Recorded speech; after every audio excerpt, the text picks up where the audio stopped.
Hi. They're filling the inside of my new pool as we speak. I'm very concerned about the skimmer. When they were building the pool, they had to tear out the original skimmer that was encased in the gunite because they put it in the wrong place. They put the new one in, but it never looked like the original. The original had rebar and gunite all around it. This one looked like they poured concrete toward the bottom, but not all around it. Now the deck has been done and the inside of the skimmer has a ring of exposed concrete. Does this sound right? It doesn't look right to us.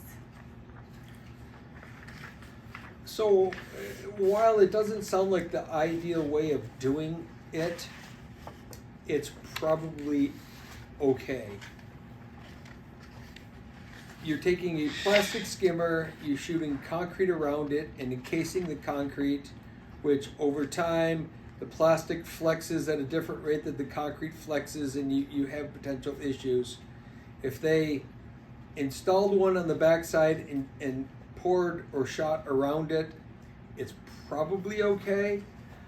As long as they pinned it in properly and it's not just floating on the back of the wall of the pool itself, it should probably be okay. But without knowing more information or pictures, it's really hard to say, did they do that right? I know that I've had to do that myself, and I've replaced skimmers on pools where we had to break one out and put a new one in and then reattach it and adhere it to the back of the pool.